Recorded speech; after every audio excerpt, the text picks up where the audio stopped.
क्रांति की शुरुआत जो है वो दूसरों से उम्मीद रखकर नहीं होती है। क्रांति की शुरुआत होती है खुद क्रांति बन जाने से।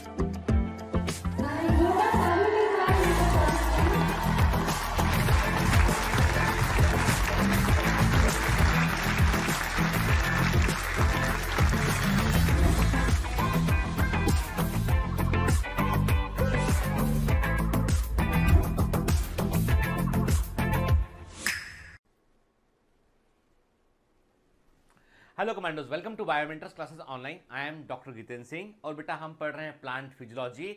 और प्लांट फिजियोलॉजी के जिस चैप्टर में अभी हमें वो है रेस्पिरेशन इन प्लांट्स।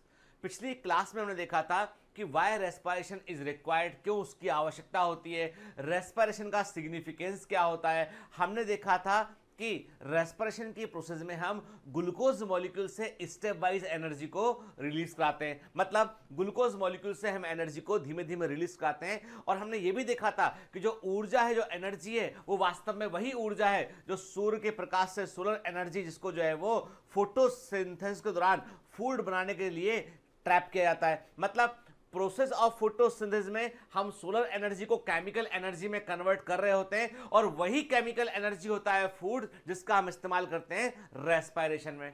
ठीक है, हमने ये भी देखा था कि एक प्रोसेस सबसे जो कॉमन होती है। चलिए आप बताएंगे पहले, अभी लेक्चर में आगे बढ़ने के पहले एक सिंपल सा क्वेश्चन आपसे कर रहा हूं, उसका आप आंसर कीजिएगा। आप बताइए मुझे कि उस प्रोसेस का नाम बताइए जो एरोबिक रेस्पिरेशन और एनारोबिक रेस्पिरेशन दोनों के बीच में कॉमन होती है। यानी उस प्रक्रिया का नाम बताइए जो अवायवीय श्वसन और वायवीय श्वसन दोनों के लिए कॉमन होती है। मतलब ग्लूकोज मॉलिक्यूल को उस प्रोसेस से गुजरना ही होता है। क्लियर? आपको बताना है the name of the process जो एरोबिक और एनारोबिक रेस्पिरेशन दोनों के लिए एक कॉमन पाथ के समान होती है। क्लियर?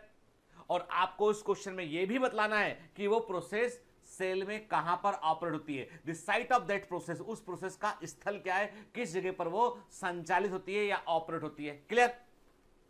चलिए, तो इतना तो हम पिछली क्लास में समझ चुके थे कि जो हमारा फूड है वास्तव में वो एनर्जी का एक फॉर्म है। मतलब हमको जो ऊर्जा मिलती है वो हमारे फूड से ही मिलती है। क्लियर?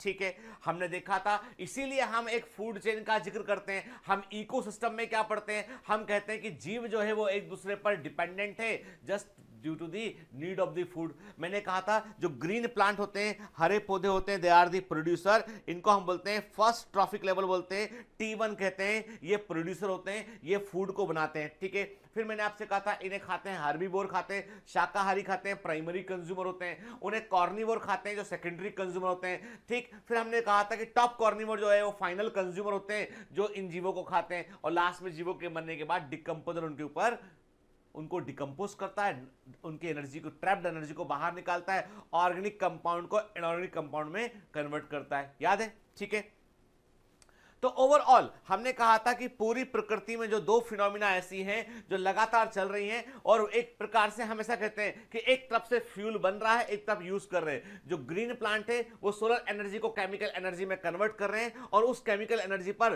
पूरे दुनिया के जीव डिपेंडेंट है।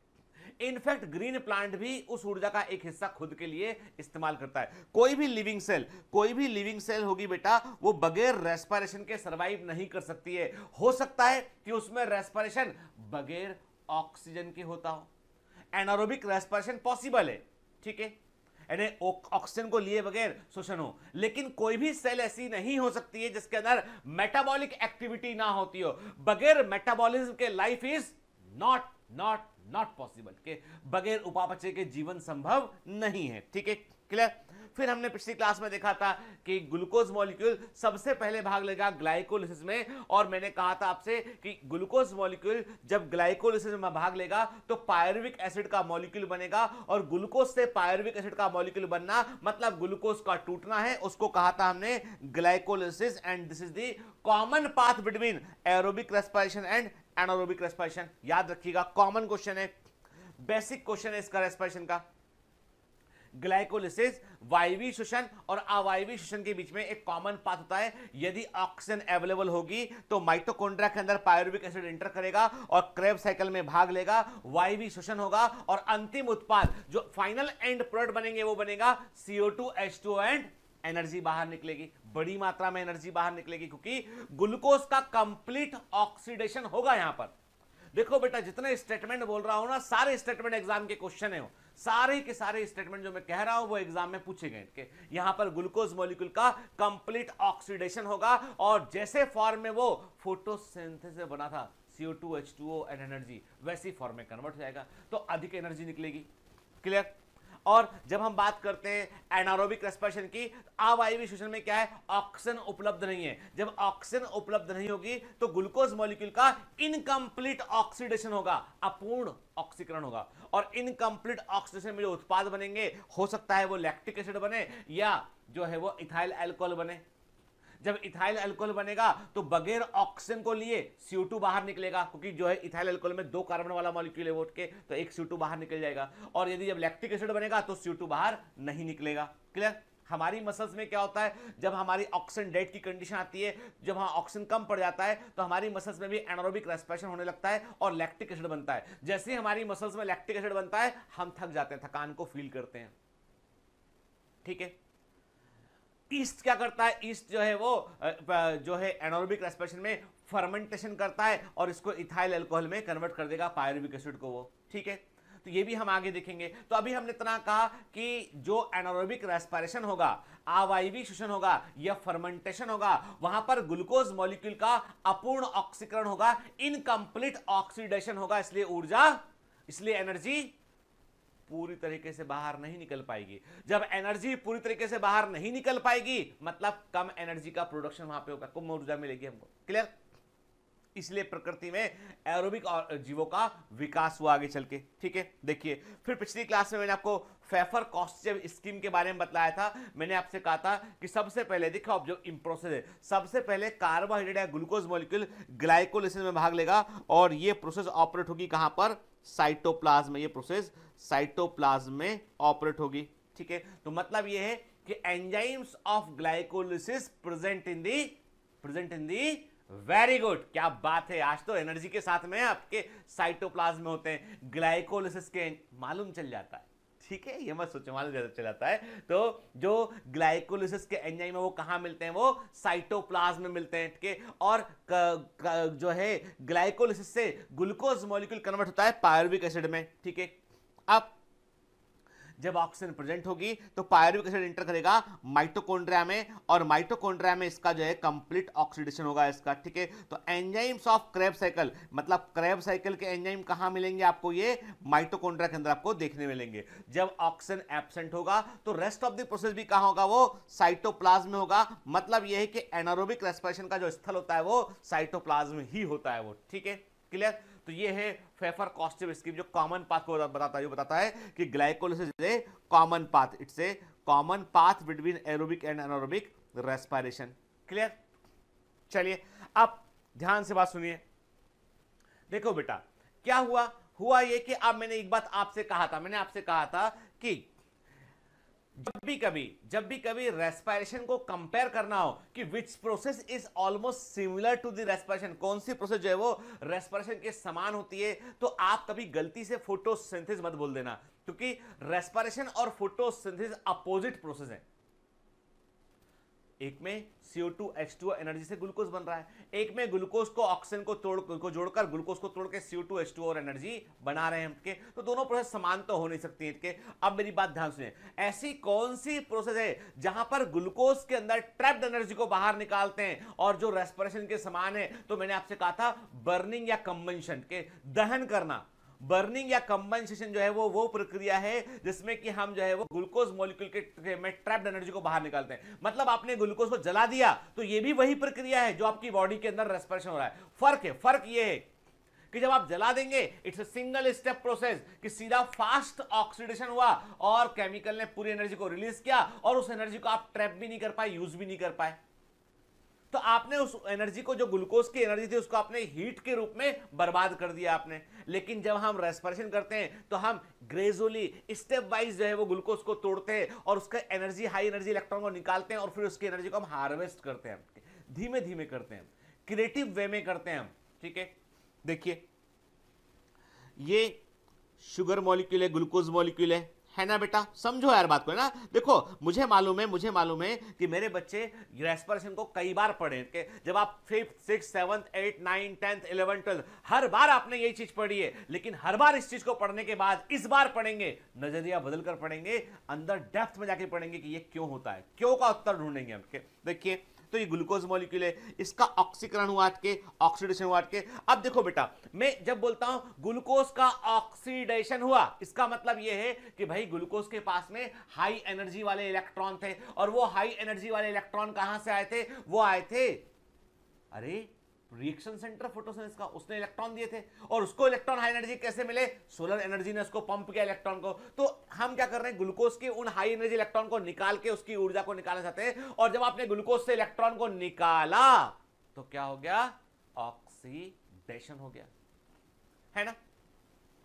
फाइनली आपने क्या किया, तोड़ दिया इसको CO2 H2O में और एनर्जी निकली, और इस एनर्जी का इस्तेमाल आपने किया फास्फोराइलेशन में किया। चूंकि आप ऑक्सीडेशन कर रहे हैं और उसकी मदद से आप एडीपी को एटीपी में कन्वर्ट कर रहे हैं, मेरी बात बड़े ध्यान सुनिएगा के, चूंकि आप ऑक्सीडेशन कर रहे हैं और ऑक्सीडेशन की प्रक्रिया में जो एनर्जी निकल रही है उसको उस एनर्जी का इस्तेमाल करके आप एडेनोसिन डाइफॉस्फेट को आप एडेनोसिन ट्राइफॉस्फेट में कन्वर्ट कर रहे हैं, उसमें एक फॉस्फेट को आप ऐड कर रहे हैं, एक हाई एनर्जी वाला फॉस्फेट बॉन्ड जोड़ रहे हैं, मतलब आप फास्फोराइलेशन कर रहे हैं। तो इस प्रोसेस को क्या बोलोगे आप, इसे बोलोगे आप ऑक्सीडेटिव फास्फोराइलेशन, इसे बोलेंगे हम ऑक्सीडेटिव फास्फोराइलेशन बोलेंगे। This process is known as oxidative phosphorylation के, जो कहां देखने मिलेगा बेटा, ये देखने मिलेगा हमें रेस्पिरेशन में देखने मिलेगा। अब इंटरेस्टिंग बात है, यहां पर ग्लूकोज मॉलिक्यूल टूट गया है तो इसका हो गया है कैटाबॉलिज्म। सुनना बात को, ये टुकड़े पूछते एग्जाम के, और एडीपी से एटीपी बना है तो हो गया है ये एनाबॉलिज्म के। तो एटीपी बनना एनाबॉलिक प्रोसेस के, और ग्लूकोज का टूटना कैटाबॉलिक प्रोसेस के। अब देखो दोनों प्रोसेस, जो फास्ट ऑक्सीडेशन है, जो कंबंशन है, दहन है, और स्लो ऑक्सीडेशन है, दोनों में हम अंतर देखते हैं। देखिए दोनों प्रोसेस में आपने ग्लूकोज मॉलिक्यूल को यूज किया, आप फ्लो चार्ट को ध्यान से देखिए बेटा, जो टेबल ध्यान से देखिए कि फास्ट ऑक्सीडेशन में भी आपने जो है वो क्या किया, ग्लूकोज मॉलिक्यूल यूज किया, लेकिन ऊर्जा को आपने तुरंत बाहर निकाला आपने, और देखिए 673 किलो कैलोरी जो एनर्जी थी वो पूरी हीट के रूप में व्यर्थ चली गई है। आप उस एनर्जी का कुछ से जो है कुछ बड़ा इस्तेमाल आप नहीं कर पाए, और हाइड्रोजन को भी आपने एक ही बार में पूरा निकाल दिया है। और ये हाई टेम्परेचर वाली प्रोसेस होती है बर्निंग, जलना, कंबंशन, दहन होना, इस प्रोसेस का एग्जांपल है के। और इसमें क्या होता है, इसमें कोई एंजाइम की रिक्वायरमेंट नहीं है, इसका एग्जांपल है बर्निंग के।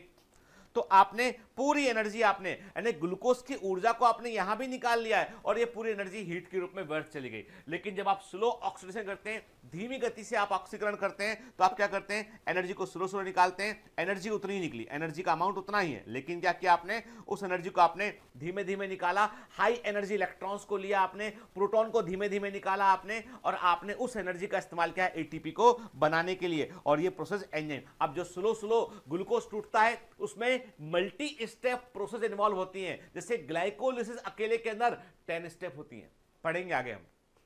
ग्लाइकोलिसिस अकेले के अंदर 10 स्टेप होती हैं, तो मल्टी स्टेप प्रोसेस होती है, और every step is controlled by enzyme. Her step को एक एंजाइम कंट्रोल करता है, ठीक है। और ये लो टेम्परेचर पे, बॉडी के टेम्परेचर पे होने वाली प्रक्रिया होती है, ठीक है। और एग्जांपल इसका है रेस्पिरेशन। तो ये फर्क है बेटा।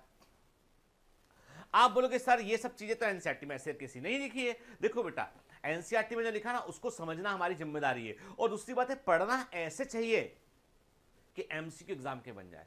कई बच्चों का बोलना ये होता है कि सर आपको लगता नहीं कि कोर्स हमारा थोड़ा सा लंबा है, ठीक है, बाकी क्लासेस वाले तो कंप्लीट भी कर दिए हैं, ये भी कर दिए। देखो बेटा मैं क्लियर कर दूंगा फिर, जो भी जल्दी में है तो बहुत ज्यादा पा नहीं पाएगा उनके, क्योंकि ये एग्जाम जो है वो समझ का एग्जाम है, अंडरस्टैंडिंग का एग्जाम है। जब तक चीजें समझेंगे नहीं, आपके अंतर मन तक अंदर तक ग्रास्प नहीं करेंगे, कॉन्सेप्ट को क्लियर नहीं करेंगे, तो बार बार एग्जाम देना पड़ेगा। मैं कहता हूं आपसे कि एक बार जमकर पढ़ लीजिए, ध्यान से पढ़ लीजिए, जिंदगी में कभी नहीं भूलेंगे। और कोई बोलता है ना कि आपको नहीं बनता है, वो मूर्ख है, आपको सब बनता है। अभी तक जिन्होंने बताया था वो ठीक से नहीं बताया था, इसलिए नहीं बनता था, अब सब बनेगा, मैं कह रहा हूं आपसे, ठीक है। ये मैं अपने ऊपर यकीन है इसलिए नहीं बोल रहा हूं, मैं ये मुझे आपके ऊपर यकीन है इसलिए मैं बोल रहा हूं आपसे, क्योंकि मेरे पास जो बच्चा बैठा है, जो कमांडोज मेरे पास हैं, they are the best student of India, even across the India, के बाहर के बियॉन्ड द बॉर्डर, नेपाल से बहुत बच्चे हैं, पाकिस्तान से बहुत बच्चे हैं, दुबई से बहुत बच्चे हैं, इवन अमेरिका से बहुत बच्चे हैं इनके। तो सारे जो बच्चे हैं जो मेरे वीडियो को और मुझे बर्दाश्त कर रहे हैं, वो श्रेष्ठ, बेहतर से बेहतर तो हो ही नहीं सकते, उनसे बेहतर तो कोई हो ही नहीं सकता कि they are the best commandos in the world. ठीक है, तो इसीलिए बेटा हमको समझ के पढ़ना है ना, कभी ऐसे जल्दबाजी में खाना पूर्ति नहीं करना हमको। नहीं तो सबसे अच्छा काम तो मेरे लिए वही है ना कि फटाफट निपटाऊं, खत्म करूं और बोलूं भैया हो गया पूरा, है ना। नहीं, if I am ready to work hard with you then you should also. ठीक है, चलिए हम समझ गए बर्निंग में और मतलब कंबंशन में और रेस्पिरेशन में क्या फर्क है। क्लियर। अब रेस्पिरेशन का पूरा मतलब निकालते हैं। देखो नंबर एक, अब हमने इसके क्या किया, हमने इसके टुकड़े निकाले कि भाई रेस्पिरेशन है क्या चीज। अभी तक तो हम पढ़ रहे थे ऑक्सीजन को लेते हैं, CO2 को छोड़ते हैं, ग्लूकोज को इस्तेमाल करते हैं, वो होता है श्वसन। नहीं, अब ये दूसरी क्लास का गाना गाना बंद करो, सेकंड क्लास का, है ना, ये गाना नहीं गाएंगे अब। सही बात, respiration means oxidation of food, श्वसन का मतलब है भोजन का ऑक्सीकरण। ठीक है, क्लियर। फिर इन दिस प्रोसेस, अब देखो ये जो कॉम्प्लेक्स कंपाउंड को सिंपल कंपाउंड तो this is not, we are not talking about digestion, we are talking about कि वी ब्रेक, हम ऐसा बोलते हैं break down of compound to the simple compound. कि यहां पे हमने क्या किया, ग्लूकोज मॉलिक्यूल को हमने जो है इसके कांस्टेंट में CO2 और H2O में इसको हमने बदल दिया। कि देखो कार्बोहाइड्रेट क्या था, कार्बन का हाइड्रेट था, कार्बन मॉलिक्यूल वाटर मॉलिक्यूल उसको जोड़ दिया, कार्बन का हाइड्रेशन, वाटर को कहीं जोड़ोगे हाइड्रेशन होगा, कार्बन में वाटर को जोड़ा तो कार्बोहाइड्रेट बन गया। नाम खुद बोलता है कि मैं हूं कार्बन, मुझ में जुड़ गया है आके हाइड्रेट, वाटर जुड़ गया है, मेरा नाम पड़ गया कार्बोहाइड्रेट। तोड़ दिया हमने उसको, अलग अलग कर दिया, एनर्जी निकाल लिया हमने उसके बॉन्ड से। ठीक है, और इस प्रोसेस में चूंकि एनर्जी बाहर निकलती है तो इट्स एन एक्सोथर्मिक प्रोसेस। के तो श्वसन में भोजन का ऑक्सीकरण होता है, ये एक्सोथर्मिक प्रोसेस है। इसमें आप हाइड्रोजन को निकालते हो, इसमें आप इलेक्ट्रॉन हाइड्रोजन निकालते हैं with high energy electron, with high energy electron. के यहां पर हाइड्रोजन को निकालते हैं, प्रोटॉन को निकालते हो। देखो अब आप प्रोटॉन को निकालना क्यों बोल रहे हो, इसलिए बोल रहे हैं प्रोटॉन को निकाले हो कि आपने क्या बनाया, NAD से आपने NADH2 बनाया, FAD से आपने FADH2 बनाया। जब भी प्रोटॉन निकलेगा उसी समय इलेक्ट्रॉन भी निकलेगा बाहर। ठीक है, फिर एनर्जी को हम कंजर्व करते हैं, किस फॉर्म में, हम ATP के फॉर्म में कन्वर्ट करते हैं इसको हम के। ये प्रोसेस एंजाइमेटिकली कंट्रोल प्रोसेस होती है, low temperature body temperature process हो सकती है। ठीक है, और ये लिविंग सेल में होने वाली प्रक्रिया होती है। तो रेस्पिरेशन के कुछ पॉइंट निकाले हमने, कहा कि इसमें भोजन का ऑक्सीकरण होगा, एक्सोथर्मिक प्रोसेस होगी, एनर्जी को रिलीज करेंगे हम, और हाई एनर्जी इलेक्ट्रॉन और प्रोटॉन्स वहां पे निकलेंगे। यहां पर एनर्जी को हम जो है वो ATP में कन्वर्ट कर लेंगे, हम जो है वो एंजाइम कंट्रोल प्रक्रिया होगी ये, और नॉर्मल बॉडी टेम्परेचर पर होने वाली प्रक्रिया होती है। कंबंशन के दहन के लिए हाई टेम्परेचर की रिक्वायरमेंट होती है, यहां पे कम तापमान पे काम होता है, और ये लिविंग सेल में होने वाली प्रक्रिया होती है। लेकिन वही बात है, दुनिया में कोई भी सिस्टम जो है वो 100% इफिशिएंट नहीं है। यदि जिस दिन मैं अपने बारे में ये बोलता हूं किसी से, यदि मान लीजिए जीवन की बात बतला रहा हूं आपको, मैं यदि किसी से बोलता हूं या आप किसी को बोलते हैं कि यू आर द परफेक्ट या आई एम द परफेक्ट, के मुझसे बेहतर कोई नहीं है, यदि मैं ऐसा बोलता हूं तो मैं मूर्ख हूं। सुनिएगा बात के, मैं कम बुद्धि का व्यक्ति हूं, क्योंकि दुनिया में परफेक्ट तो ईश्वर भी नहीं था। परफेक्ट तो आप देखेंगे तो परफेक्ट तो आपको कोई नहीं मिलेगा, कि हम सब जो है वो इम्परफेक्ट लोग हैं। के लेकिन बात इतनी सी है कि हम कितने परसेंटेज दूसरों की तुलना में कम इम्परफेक्ट हैं। बात यह है, क्या हमारे इम्परफेक्शन को हमने अपने ऊपर हावी होने दिया है, या हमारे परफेक्शन को हमने जो है आगे बढ़ाया है। कि बात यह है कि हमने अपने बारे में क्या सोचा है, हमने अपना कौन सा हिस्सा प्रोजेक्ट किया है, वो इंपॉर्टेंट चीज है। ठीक है, दुनिया में कोई सिस्टम 100% परफेक्ट नहीं है। जब हम पढ़ने बैठते हैं ना और हम बोलते हैं कि यार ये गीतेंद्र सर तो बहुत सारा पढ़ा रहे हैं, अरे केवल NCERT के 5 पन्ने पढ़ो, चैप्टर पूरा हो जाएगा। ठीक है, तो याद रखिएगा वो 5 पन्ने आप 100% याद नहीं कर पाएंगे, लेकिन जब उन 5 पन्नों को हम 50 पन्नों में समझते हैं ना, तो वो 5 पन्ने दिमाग के अंदर सेट आते हैं, क्योंकि आपका सिस्टम जो है कम से कम 25, 30, 40% मेमोरी रखता है वो। तो हमारा जो है वो काम हो गया, 25 पन्नों का काम हमने याद कर लिया। जब हम पढ़ते हैं ना, चीजों की स्लाइसिंग करते हैं, डीप में जाके पढ़ते हैं, उसके पीछे कारण ये होता है कि आप जो एसेंशियल है वो हिस्सा आपके सामने इतनी बार गुजर चुका है कि वो कभी नहीं भूलेंगे आप, और आपका सिस्टम जो है वो 100% एग्जाम में देकर आएगा। मैं कह रहा हूं आपसे, प्रॉमिस, मेरा पक्का प्रॉमिस, आप फोड़ के आएंगे एग्जाम में बेटा, ठीक है। केवल मुझे आपका समर्पण चाहिए, आपकी मेहनत चाहिए, और मुझे यकीन है आप पर, आपका मुझे नहीं मालूम, पर मुझे आप पर पूरा 100% यकीन है। अब सुनो बात के, तो ये जो बात पूरी हुई, तो अब हमने आपसे क्या कहा, हमने कहा कि अच्छा, ग्लूकोज मॉलिक्यूल से जो एनर्जी निकली थी वो तकरीबन है ना, हम कहते हैं न्यू कॉन्सेप्ट में हम बोलते हैं कि इट इज 6, हम ओल्ड कॉन्सेप्ट में कहते हैं कि ये 673 किलो कैलोरी है, और कई जगह पे इसको हम 686 किलो कैलोरी भी कहते हैं, ठीक है। तो हमने मान लिया, हमने कहा कि 686 किलो कैलोरी एनर्जी जो है एक ग्लूकोज मॉलिक्यूल में ट्रैप्ड है, या 673, ठीक है, अलग अलग बुक में आंकड़ा अलग अलग दे रखा होता है। 673 ये से लेके 686 किलो कैलोरी लगभग ये ऊर्जा एक ग्लूकोज मॉलिक्यूल में प्रेजेंट है, ठीक है। हमने कहा कि ये जो है वो ये एनर्जी ग्लूकोज मॉलिक्यूल में प्रेजेंट है, ठीक है। लेकिन जब उसको रेस्पिरेशन में डाला हमने, तो रेस्पिरेशन से क्या मिला हमें, रेस्पिरेशन से हमको नेट गेन हुआ 38 एटीपी का हमें नेट गेन हुआ, ठीक है। एक एटीपी में एनर्जी कितनी है, एक एटीपी का मैं को जब हमने एडीपी से एटीपी में कन्वर्ट किया, और फिर हमने एटीपी को एडीपी में तोड़ा, तो उसमें एनर्जी कितना मिला, 7.3 किलो कैलोरी एनर्जी हमको एक एटीपी से मिलता है जब वो एडीपी में कन्वर्ट होता है, तो 7.3 किलो कैलोरी एनर्जी मिला हमें, ठीक है, ठीक है। अब क्या किया हमने जो है वो देखा कि हमारे रेस्पिरेटरी सिस्टम की इफिशियंसी क्या है, तो हमने क्या किया, 38 को मल्टीप्लाई कर लिया हमने, 7.3 किलो कैलोरी से मल्टीप्लाई कर लिया। देखिए हमने रेस्पिरेशन की इफिशियंसी को निकाला, यहां पे हमने 38 एटीपी को हमने 7.6 किलो कैलोरी से मल्टीप्लाई किया, और उसको डिवाइड किया हमने 686 से, और पता लगाया हमने कि कितना परसेंट ग्लूकोज की एनर्जी को हम जो है वो एटीपी में कन्वर्ट कर पाए। जानकर आश्चर्य हुआ कि हमारा सिस्टम जो बेस्ट पॉसिबल सिस्टम, दुनिया में सबसे इवॉल्व सिस्टम है रेस्पिरेशन का, ठीक है। मतलब ये हर जीव के अंदर, बैक्टीरिया से लेकर हम सबके अंदर चल रहा है, ठीक है। इफिशियंसी कितनी है, 42% इफिशिएंट है।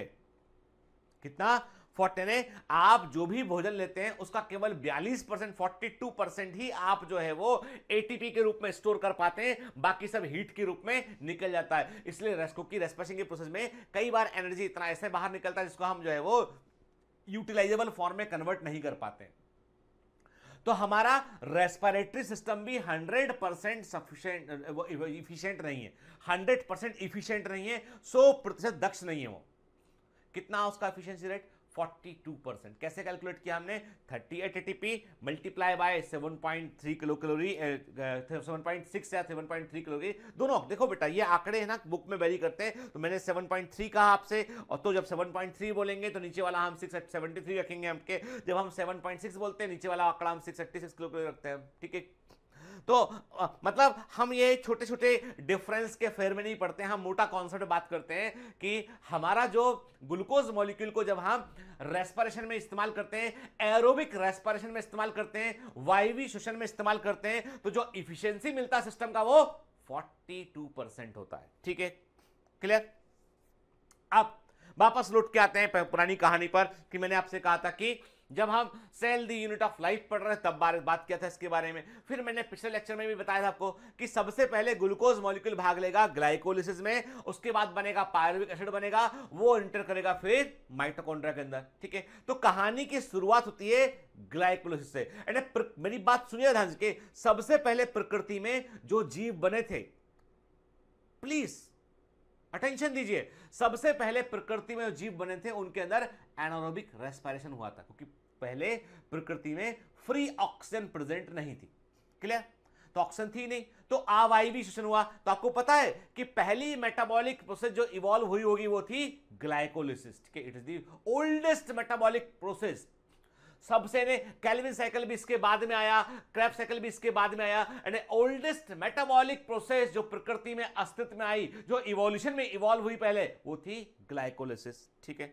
चलिए अब ग्लाइकोलिसिस का मतलब क्या है बेटा, इसका सिंपल सा मतलब है कि ग्लूकोज मॉलिक्यूल को पायरुविक एसिड के 2 मॉलिक्यूल में कन्वर्ट करना है। ग्लूकोज मॉलिक्यूल में 6 कार्बन होते हैं, एक पायरुविक एसिड के मॉलिक्यूल में 3 कार्बन होते हैं, तो एक ग्लूकोज मॉलिक्यूल 2 पायरुविक एसिड के मॉलिक्यूल में कन्वर्ट होता है, और ये प्रोसेस जो है वो 10 स्टेप में होती है और 10 एंजाइम काम करते हैं। It's a 10 step process. देखिए इट्स ए 10 स्टेप प्रोसेस के ये 10 पदों में होने वाली प्रक्रिया है जिसमें 10 डिफरेंट एंजाइम काम करते हैं। ठीक है, अब ये प्रोसेस जो है वो एग्जाम का सबसे फेवरेट प्रोसेस में से एक है बेटा। ठीक है, पूछा जाता बार बार,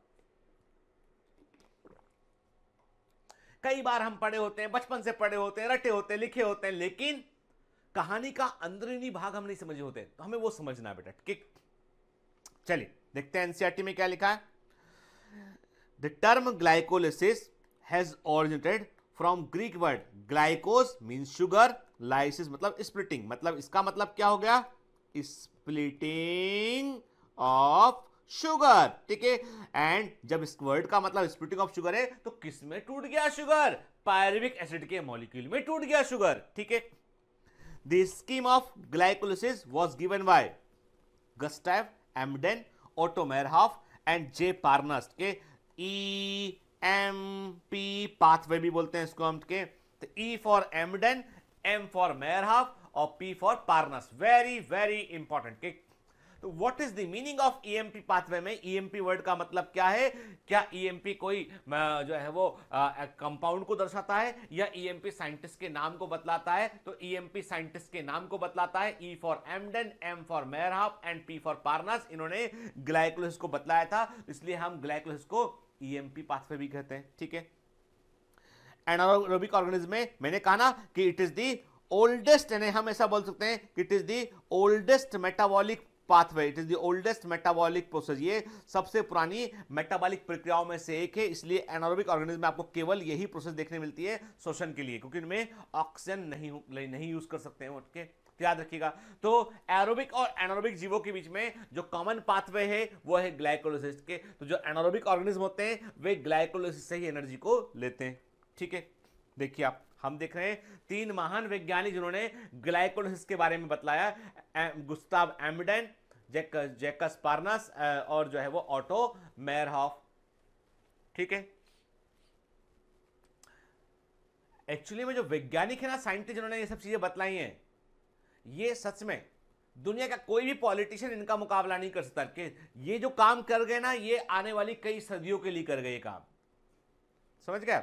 चलिए, glycolysis occurs in this site, तो याद रखना बेटा, क्वेश्चन ये आता है साइट ऑफ ग्लाइकोलिसिस, ग्लाइकोलिसिस का स्थल क्या होता है, वो होता है साइटोसोल, साइटोप्लाज्म या साइटोसोल के, और ये सभी लिविंग ऑर्गेनिज्म में देखने मिलती है। याद रखिएगा, enzyme of glycolysis absent in viruses, virus के पास साइटोप्लाज्म नहीं होता है, वायरस के पास में जो है सेलुलर अरेंजमेंट नहीं होता है, इसलिए वायरस में ग्लाइकोलिसिस देखने आपको नहीं मिलेगा। ठीक है, लेकिन सभी लिविंग सेल्स के अंदर ग्लाइकोलिसिस एसेंशियली प्रेजेंट होगा। ठीक है, अब क्या ग्लूकोज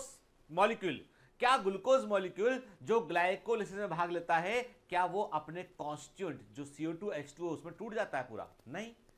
ग्लाइकोलिसिस की प्रोसेस कहां पे खत्म होती है, जैसे ही पायरुविक एसिड बनता है ग्लाइकोलिसिस की प्रोसेस खत्म हो जाती है। मतलब हमने देखा ना कि ग्लाइकोलिसिस में ग्लूकोज के टूटने का मतलब क्या है, ग्लूकोज का पायरुविक एसिड में कन्वर्ट होना। तो क्या बोलोगे आप इसको कंप्लीट ऑक्सीडेशन बोलोगे या पार्शियल ऑक्सीडेशन बोलोगे? आप इसको बोलोगे पार्शियल ऑक्सीडेशन, क्योंकि ग्लूकोज CO2 H2O में नहीं टूटा है, ग्लूकोज टूटा है पायरुविक एसिड के मॉलिक्यूल में। ठीक है, तो इस प्रोसेस में ग्लूकोज में आंशिक ऑक्सीकरण होता है, जिससे 2 मॉलिक्यूल बनते हैं पायरुविक एसिड के। और यदि मैं पूछता हूं कि कंप्लीट ऑक्सीडेशन ऑफ ग्लूकोज का मतलब क्या है, तो CO2 H2O और एनर्जी में कन्वर्ट हो जाना। ठीक है, वो यहां पे नहीं हुआ, तो इसलिए पार्शियल ऑक्सीडेशन बोला।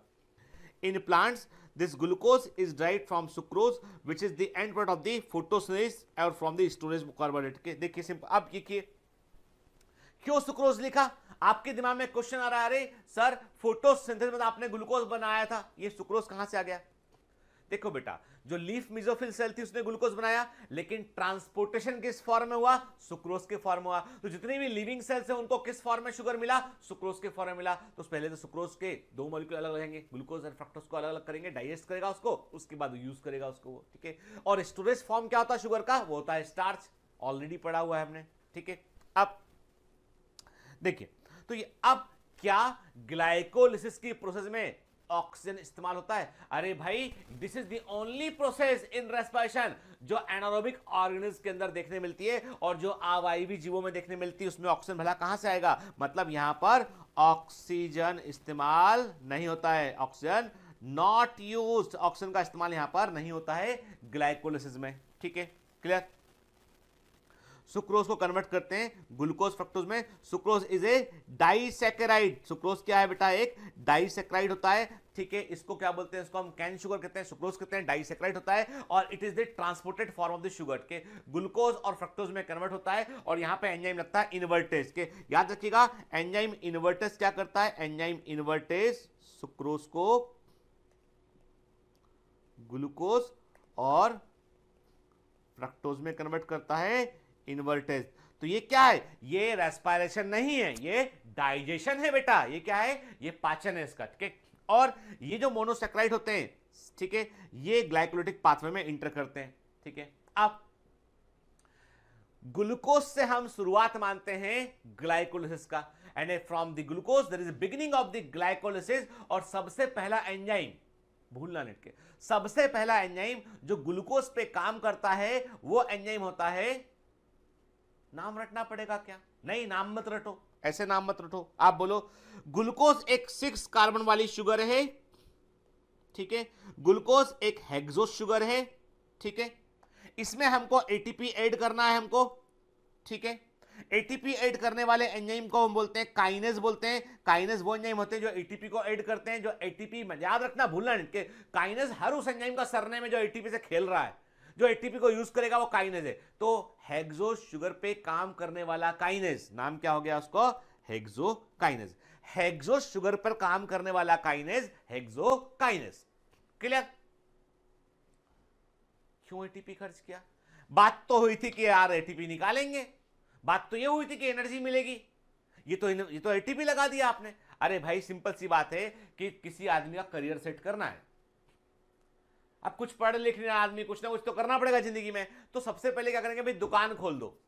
अब दुकान हवा में थोड़ी ना खुलेगी। मान लो कोई शॉप खोलना है उसको, ठीक है, कोई भी शॉप, गिफ्ट स्टोर खोलना है मान लो, तो मोबाइल शॉप खोलना है। तो शॉप खोलने के लिए आपको दुकान में इन्वेस्टमेंट तो करना पड़ेगा। आपको इनिशियली 1-2 लाख रुपए का माल ला के रखेंगे दुकान में, फिर ग्राहक आएगा, फिर आप एक प्रॉफिट लेके उस माल को बेचेंगे, फिर अपने प्रॉफिट को निकाल कर फिर माल को दोबारा भरेंगे। ऐसे दुकान चलता है। बगैर इन्वेस्टमेंट के कोई चीज हो सकती है क्या? नहीं, कि कुछ ना। देखो, इन्वेस्टमेंट इंटेलेक्चुअल हो सकता है, इन्वेस्टमेंट जो है किसी ना किसी फॉर्म में तो करना पड़ेगा आपको, पर इन्वेस्टमेंट करे बगैर तो रिटर्न नहीं मिलेगा। तो ग्लूकोज मॉलिक्यूल को यदि हमको जो है वो एनर्जी निकालना है, तो सबसे पहले स्टेप में हमको एनर्जी थोड़े खर्च करना पड़ेगा, थोड़ा इन्वेस्टमेंट करना पड़ेगा हमें, ताकि हम उससे कमा सकें। आ रही बात अब समझ में आपको? बिल्कुल साधारण व्यवसाय जैसे हम करते हैं ना, वही प्रक्रिया यहां पे कि ग्लूकोज मोल। अब आप बोलोगे सर ये जो एटीपी आपने जोड़ा ग्लूकोज में, तो क्या हो गया भाई? ये ग्लूकोज में आपने एक एटीपी जोड़ा, तो आपने एटीपी का इस्तेमाल किया, उसका एक हाई एनर्जी वाला फॉस्फेट बॉन्ड लिया आपने, वहां पे इसको जो है पे फॉस्फेट को जोड़ दिया आपने। ठीक, क्या हो गया? जो एटीपी, सुनना बात, एटीपी एडीपी में कन्वर्ट हो गया, ग्लूकोज 6 फॉस्फेट में कन्वर्ट हो गया। वो फॉस्फेट जो एटीपी का फॉस्फेट था वो ग्लूकोज में आके जुड़ गया, विथ एनर्जी के साथ आके जुड़ा वहां पे। अब ग्लूकोज के 6th कार्बन पे, 6ठे कार्बन पे आके जुड़ा वो, तो ग्लूकोज 6 फॉस्फेट बन गया। इससे फायदा क्या हुआ? फायदा ये हो गया कि कोई चीज, यदि कोई चीज में एनर्जी है भी, तो आपको उसको स्टिमुलेट करना पड़ता है ताकि वो अनस्टेबल हो जाए। यानी कोई मॉलिक्यूल को तोड़ना है ना आपको, तो पहले आपको उसमें एनर्जी देकर उसको अनस्टेबल बनाना पड़ेगा आपको। ठीक है,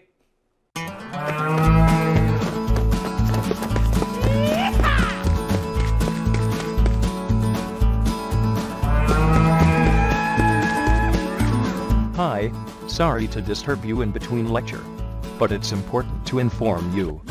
You should download Biomentors app from Google Play Store. We need your support, so please take subscription to become an official commando of Biomentors. Bye bye. Continue your lecture. जब आप unstable बनाएंगे उसको, तब वो टूट पाएगा मॉलिक्यूल। एनर्जी का level जब बढ़ेगा तभी मॉलिक्यूल टूटेगा उठ के। तो आपने एक प्रकार से इन्वेस्टमेंट करके आपने उसके अंदर के जो हाई एनर्जी इलेक्ट्रॉन थे ना, उनको आपने और अनस्टेबल कर दिया ताकि वो टूट जाए दो हिस्सों में। ठीक है, तो भूलना नहीं है। ग्लूकोज फ्रक्टोज जो है फॉस्फोराइलेट होते हैं बेटा, तो ग्लूकोज जो है ग्लूकोज 6 फॉस्फेट में कन्वर्ट होता है, यहां पे एंजाइम लगता है हेक्सोकाइनेज। ठीक है, देखिए प्रोसेस देखिए ध्यान से। ग्लूकोज एक एटीपी का इस्तेमाल किया, हेक्सोकाइनेज एंजाइम का जो एक्टिवेटर है वो मैग्नीशियम आयन है। बड़े ध्यान से सुनते हुए चलना, ठीक है। मैग्नीशियम आयन का इस्तेमाल हुआ यहाँ पे, हेक्सोकाइनेज एंजाइम लगा जिसने एटीपी को इस्तेमाल किया, उसका हाई एनर्जी वाला फॉस्फेट ग्रुप निकाला और उसको उसने ग्लूकोज में जोड़ दिया। ठीक है, ग्लूकोज में 6th कार्बन पर जाकर जोड़ा तो ग्लूकोज से बन गया ग्लूकोज 6 फॉस्फेट बन गया। क्लियर? कोई डाउट इसमें, कोई संदेह नहीं इसमें। ठीक है, फिर देखिए क्या लिखा है इसमें। Glucose is phosphorylated to form glucose 6-phosphate. The reaction is catalyzed by specific enzyme glucokinase in liver cell.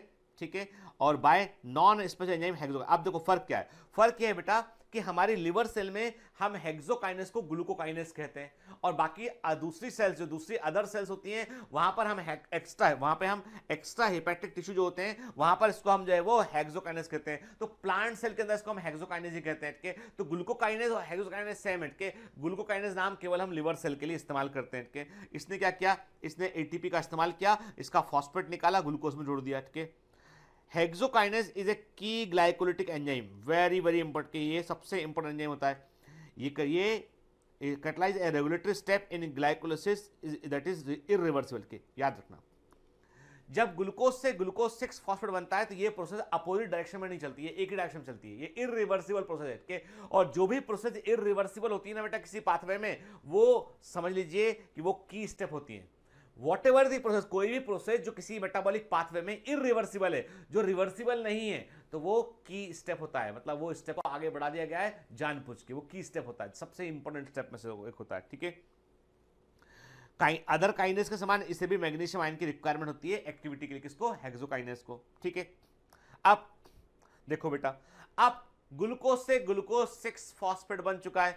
अब इस ग्लूकोज को हमने क्या बोला, हमने कहा कि ग्लूकोज से जो है ग्लूकोज 6 फॉस्फेट जो है वो बन चुका है। ठीक है, इसको कन्वर्ट करना है हमको अब किसमें, फ्रक्टोज। इसे कन्वर्ट करना है हमें फ्रक्टोज 6 फॉस्फेट में, इसको हमें कन्वर्ट करना है। ठीक है, ठीक, क्यों कन्वर्ट करना है, क्योंकि फ्रक्टोज को तोड़ना आसान है। Fructose molecule is comparatively more unstable as compare to glucose. तोड़ना होना तो आसानी से स्प्लिटिंग कर सकते हैं फ्रक्टोज की, तो ग्लूकोज 6 फॉस्फेट को हमने फ्रक्टोज 6 फॉस्फेट में हमने कन्वर्ट किया। ठीक है, अब चूंकि यहाँ पे ये भी स्टेप जो होता है, यहाँ पे क्या क्या, ग्लूकोज 6 फॉस्फेट को हमने फ्रुक्टोज 6 फॉस्फेट में यहाँ पर कन्वर्ट किया। मतलब एक प्रकार से हमने आइसोमेरिज्म का इस्तेमाल किया यहाँ पे हमने, यानी ग्लूकोज को फ्रक्टोज आइसोमर में बदल दिया हमने के। तो यहाँ पर जो जाहिर सी बात है कि यहाँ पर जो एंजाइम लगेगा वो आइसोमेरेज एंजाइम होगा, ऐसा एंजाइम होगा जो आइसोमर को बना सकता है। और इसके बाद जितनी भी स्टेप होंगी वो ऑलमोस्ट एक समान होती है ग्लूकोज और फ्रक्टोज के लिए। ठीक है, देखो यदि फ्रक्टोज होगा ना तो फ्रक्टोज सीधा फ्रक्टोज में एक एटीपी जुड़ेगा हेक्सोकाइनेस से और फ्रक्टोज 6 फॉस्फेट सीधा बन जाएगा। फ्रक्टोज वाले जब फ्रक्टोज शुगर को रेस्पिरेशन में भाग लेना होगा ना तो उसके लिए एक स्टेप कम होगा। समझ गए ना, कौन सा स्टेप कम होगा, जहां ग्लूकोज को फ्रक्टोज में कन्वर्ट कर रहे हैं। फ्रक्टोज में एटीपी जुड़ेगा, सीधा फ्रक्टोज 6 फॉस्फेट बन जाएगा। ग्लूकोज में एटीपी जुड़ेगा, ग्लूकोज 6 फॉस्फेट बनेगा और वो फ्रक्टोज 6 फॉस्फेट में कन्वर्ट होगा। तो एक स्टेप एक्स्ट्रा होता है जब ग्लूकोज यूज करते हैं, फ्रक्टोज यूज करते हैं, तो एक स्टेप जो ग्लूकोज 6 फॉस्फेट से फ्रक्टोज 6 फॉस्फेट के कन्वर्जन का स्टेप है वो कम हो जाता है। ठीक है, देखिए मैंने कहा ना आपसे कि यहां पर ग्लूकोज 6 फॉस्फेट को आप फ्रक्टोज 6 फॉस्फेट में कन्वर्ट कर रहे हैं, एंजाइम लगेगा आइसोमेरेज के, क्योंकि फास्फोहेक्सोज के जो ग्लूकोज 6 फॉस्फेट था वो एक हेक्सोज शुगर था और ऐसा हेक्सोज शुगर था इसके पास फास्फोरस भी प्रेजेंट था। तो क्या बोला हमने बोला फास्फोहेक्सोज आइसोमेरेज एंजाइम है, इसने ये भी मैग्नीशियम आयन का यूज करता है और इस एंजाइम ने से ग्लूकोज 6 फॉस्फेट को फ्रक्टोज 6 फॉस्फेट में कन्वर्ट कर दिया। मैंने कहा आपसे सुक्रोज मॉलिक्यूल को तोड़ने पे एक ग्लूकोज मिला था, एक फ्रक्टोज मिला था। जब आप फ्रक्टोज को ग्लाइकोलिसिस में यूज करेंगे तो फ्रक्टोज में आप हेक्सोकाइनेस से सीधा एटीपी जोड़ देंगे आप, और सीधा एटीपी जोड़ेंगे उसमें आप तो फ्रक्टोज 6 फॉस्फेट सीधा बन जाएगा। ठीक है, ग्लूकोज में आप ग्लूकोज 6 फॉस्फेट बनेगा, देन ग्लूकोज 6 फॉस्फेट को आप फ्रुक्टोज 6 फॉस्फेट में कन्वर्ट करेंगे। ठीक है, तो glucose 6 phosphate is isomerised to fructose 6 phosphate by phosphohexose isomerase enzyme. Enzyme के नाम याद रखिएगा आपके। ठीक है, सबसे पहला एंजाइम जो लगा वो था हेक्सोकाइनेस। ठीक है, दूसरा एंजाइम जो लगा वो है फास्फोहेक्सोज आइसोमेरेज, है ना बेटा, ठीक है। एंजाइम के नाम आप साथ साथ लिखते चलिएगा के बाद, ठीक है, क्लियर। इस रिएक्शन में क्या किया, अब इस रिएक्शन में देखो, अब बड़ी मजे की बात है कि वो एंजाइम का नाम देके पूछेगा क्या हुआ यहां पे। इस रिएक्शन में एल्डोस कीटोस आइसोमराइजेशन हुआ, ठीक है। ग्लूकोज एल्डोस शुगर है और फ्रक्टोज जो है वो वास्तव में कीटोस शुगर है।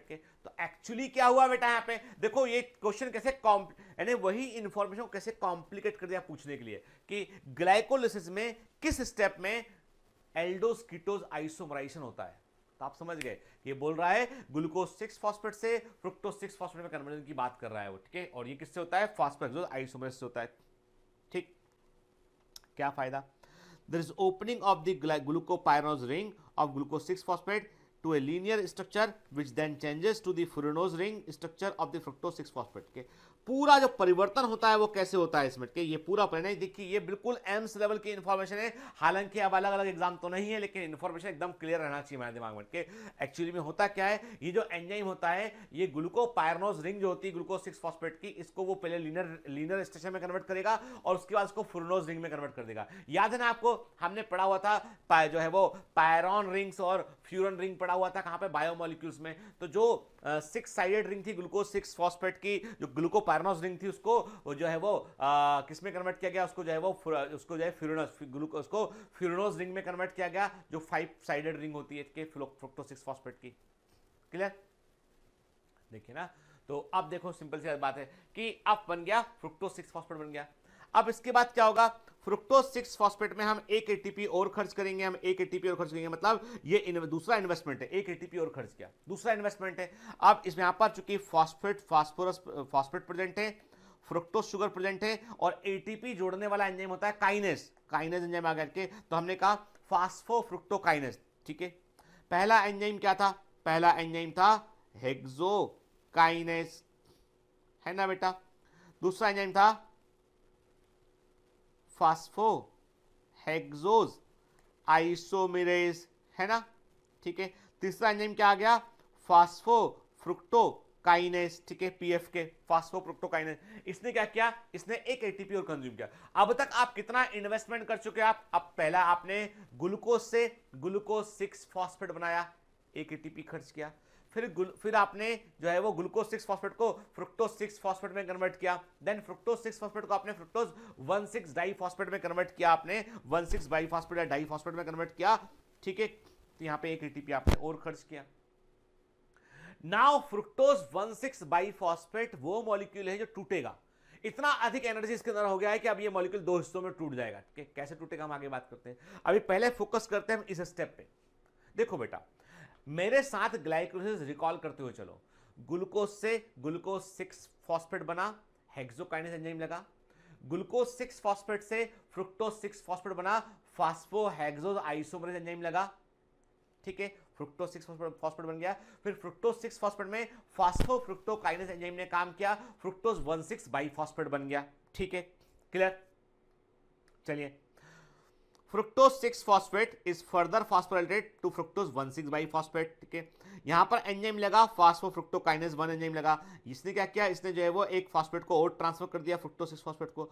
ये रिएक्शन भी इरिवर्सिबल होती है, याद रखना, ये इरिवर्सिबल रिएक्शन पूछी जाती है कई बार के, ये रिएक्शन भी इरिवर्सिबल है, एक बार हो गया मतलब ये भी की स्टेप है। 1 एटीपी यहां पे खर्च किया।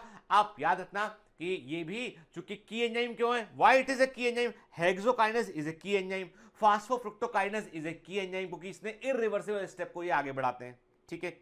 अब फ्रुक्टोज 1,6 बाइफॉस्फेट जो है वो टूट जाता है 3 कार्बन कंपाउंड में, एक होता है डाइहाइड्रोक्सी एस्टोन फॉस्फेट, दूसरा होता है ग्लिसरॉल्डिहाइड 3 फॉस्फेट के, ठीक है। G3P कहा इसको हमने जो है वो डाइहाइड्रोक्सी एस्टोन फॉस्फेट का, इसको हमके 2 कंपाउंड में टूट गया। और यहां पे एंजाइम लगता है एल्डोलेज, वेरी वेरी इंपॉर्टेंट, ये जो एंजाइम है इसका नाम बड़ा इंपॉर्टेंट के एल्डोलेज एंजाइम लगता है यहां पे के। फ्रुक्टोज 1,6 बाइफॉस्फेट मॉलिक्यूल में स्प्लिटिंग ऑफ शुगर का, शुगर टूट गया, यहां पे 2 हिस्सों में टूट रहा है, टूट गया है, एक बन गया है ग्लिसरॉल्डिहाइड 3 फॉस्फेट बन गया है, एक बन गया है डाइहाइड्रोक्सी एस्टोन फॉस्फेट बन गया है के, 3 कार्बन वाले 2 कंपाउंड यहां पर बन चुके हैं यहां पे के, और एंजाइम यहां पे काम किया एल्डोलेज, ठीक है, क्लियर। तो एक बार हम एंजाइम की बात करते हैं। मैंने आपसे कहा कि ग्लूकोज से ग्लूकोज 6 फॉस्फेट बना एंजाइम था हेक्सोकाइनेज,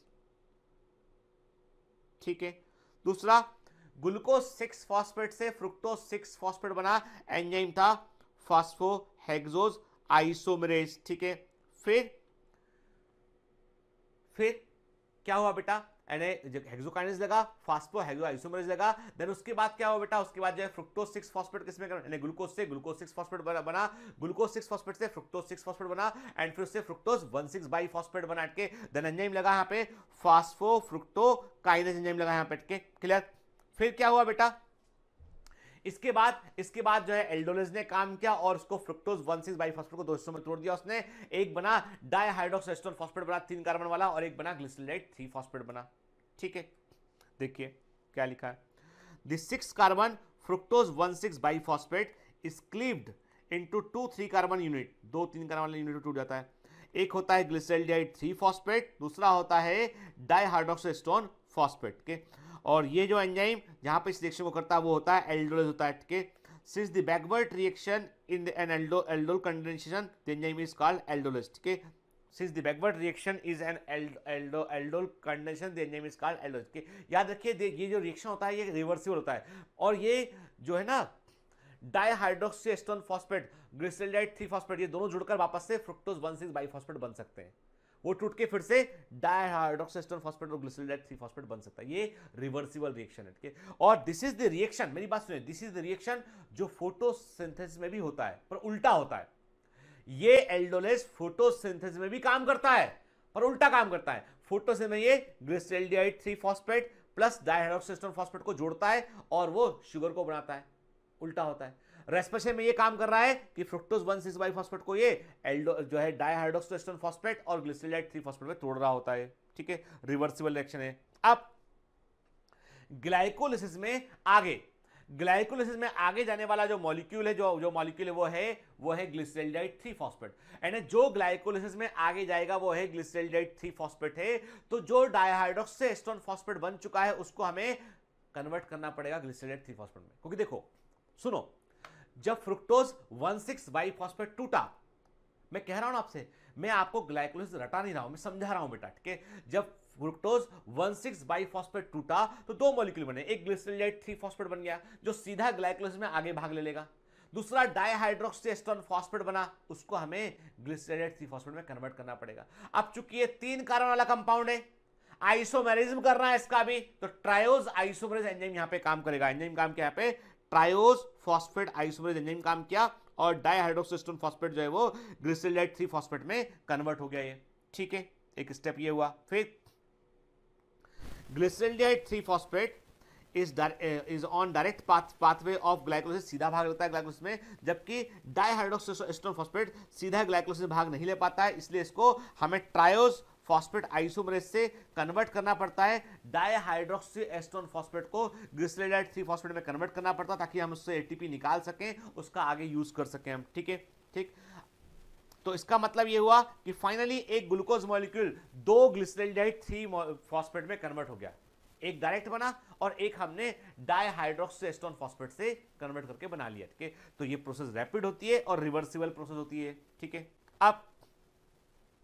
अब ग्लाइकोलिसिस में आगे बढ़ चुके हैं, मतलब अब हमारे पास में ग्लिसरॉल्डाइड 3 फॉस्फेट के 2 मॉलिक्यूल हैं। अब हर एक मॉलिक्यूल के साथ क्या होता है, सबसे पहले देखिए इसमें क्या होता है, ग्लिसरॉल्डाइड 3 फॉस्फेट में हम उसमें एक इनऑर्गेनिक फॉस्फेट जोड़ते हैं, याद रखिए। अब हमने कहा भैया और एनर्जी नहीं, और दुकान में और इन्वेस्टमेंट नहीं करेंगे, अब तो हमारी रिटर्न लेने की बारी है। जितना इन्वेस्टमेंट करना था हम कर चुके हैं, यदि अब और इन्वेस्टमेंट करना पड़ेगा तो नुकसान में जाएंगे। तो अभी हमने क्या किया, हमने ग्लिसरॉल्डाइड 3 फॉस्फेट में एक इनऑर्गेनिक फॉस्फेट को डायरेक्ट जोड़ दिया हमने, क्या बन गया ये, यहां पे ये बन गया 1,3 बाई फॉस्फोग्लिसरिक एसिड बन गया इसके। और हमने क्या किया, हमने एक NAD प्लस लिया, हमने एक NAD प्लस लिया, हमने निकोटामाइड एडेनिन डाइन्यूक्लियोटाइड NAD प्लस लिया और इसको हमने NADH2 में कन्वर्ट किया हमने। This is most important step के जब आप ग्लिसरॉल्डाइड 3 फॉस्फेट में एक इनऑर्गेनिक फॉस्फेट जोड़ते हैं और साथ में आप NAD प्लस से NADH2 को बनाते हैं, इसका मतलब आपने इलेक्ट्रॉन को बाहर निकाल दिया, यहां पर ऑक्सीडेशन हो गया इसका। ग्लिसरॉल्डाइड 3 फॉस्फेट का आपने ऑक्सीडेशन किया यहां पे और आपने एक NAD को NADH2 को निकाला, NAD प्लस का इस्तेमाल किया और NADH2 को आपने बना लिया, मतलब इलेक्ट्रॉन निकाल लिया आपने यहाँ पे। NAD प्लस ने प्रोटॉन को लिया और हाइड्रोजन एटम भी निकाला और इलेक्ट्रॉन भी निकाल लिया इसने। इसके पास में जो NADH2 है उसके पास में हाई एनर्जी वाला इलेक्ट्रॉन आ गया, एक आपने काम यहां पर कर दिया, मतलब कुछ एनर्जी आपने यहां पर निकाल दी। इसी एनर्जी का आगे इस NADH2 का आगे हम इस्तेमाल कहां करेंगे, इस NADH2 का हम आगे इस्तेमाल करेंगे कहां पर बेटा, इसका इस्तेमाल आगे हम करेंगे इलेक्ट्रॉन ट्रांसपोर्ट सिस्टम में। के क्या बन गया, 1,3 बाइफॉस्फोग्लिसरिक एसिड बन गया है कि 1,3 बाइफॉस्फोग्लिसरिक एसिड बन गया। ठीक है, the first step is of पे ऑफ फेज। देखो यहां पे रिटर्न मिल रहा हमको, जो हमने इन्वेस्टमेंट किया था ना उसका रिटर्न मिला हमने के, और यहां पे ग्लिसरेट 3 फॉस्फेट से का हमने 1,3 बाइफॉस्फोग्लिसरेट में कन्वर्ट किया हमने, और यहां पर एंजाइम लगा ग्लिसरल्डिहाइड 3 फॉस्फेट डिहाइड्रोजनेज एंजाइम लगा। क्यों डिहाइड्रोजनेज, क्योंकि यहां पे हमने NAD प्लस को हमने NADH2 में कन्वर्ट किया हमने, इसलिए एंजाइम लगा ग्लिसरल्डिहाइड 3 फॉस्फेट से हमने हाइड्रोजन एटम और इलेक्ट्रॉन निकाल लिए, डिहाइड्रोजन एंजाइम यहां पर लगा। ठीक है, ये एक एनर्जी यील्डिंग रिएक्शन है। आप बोलोगे कहां एटीपी मिला, अरे भाई जो NADH2 है ना इसको इलेक्ट्रॉन ट्रांसपोर्ट सिस्टम में डालोगे, जब आप इसको इलेक्ट्रॉन ट्रांसपोर्ट सिस्टम में डालोगे बेटा तो 3 ATP मिलेगा। कितना मिलेगा, 3 ATP के, कई बार 2 मिलता है। क्यों ऐसा होता है अंतर हम बात करेंगे बाद में, अभी हम कंफ्यूज अभी हम सिंपल होते हैं कि एक NADH2 3 ATP देता है, एक NADH2 3 ATP को प्रोड्यूस करता है, तो मतलब एनर्जी तो मिला हमको। ठीक है, reaction of this type in which an aldehyde group is oxidized to an acid are accompanied by the liberation of the large amount of potentially useful energy। देखिए कितनी बड़ी बात कि ये छिपा छिपा के लिखा है ग्लाइकोलिसिस के, मतलब ऐसी कोई भी अभिक्रिया जहां पर एक एल्डिहाइड ग्रुप को हम एक एसिड जो है उसको हम एक जो है वो एसिड के रूप में ऑक्सीडाइज करते हैं, क्योंकि देखिए ग्लिसरल्डिहाइड 3 फॉस्फेट को आपने किस में कन्वर्ट कर दिया, आपने से 1,3 बाइफॉस्फोग्लिसरिक एसिड में कन्वर्ट कर दिया, आपने एल्डिहाइड को एसिड में कन्वर्ट किया, यहां पर बड़े पैमाने पर एनर्जी निकलती है, और उसी एनर्जी से हमने क्या किया, NADH+ को हमने NADH2 के रूप में ले लिया, और एनर्जी हाई एनर्जी इलेक्ट्रॉन के रूप में निकला। ये एक रिवर्सिबल रिएक्शन है। ठीक है, देखिए आप ना हमने क्या किया, फिर इसके बाद क्या हुआ, अब 1,3 बाइफॉस्फोग्लिसरिक एसिड हमारे पास है ना, अब हमने क्या किया, यहां पे एंजाइम लिया फास्फोग्लिसरेट काइनेज, एंजाइम था यहां पे फास्फोग्लिसरेट काइनेज के लेटर साइज छोटे हो गए तो मैं लिख देता हूं पूरा नाम इसका, यहां पे फास्फोग्लिसरेट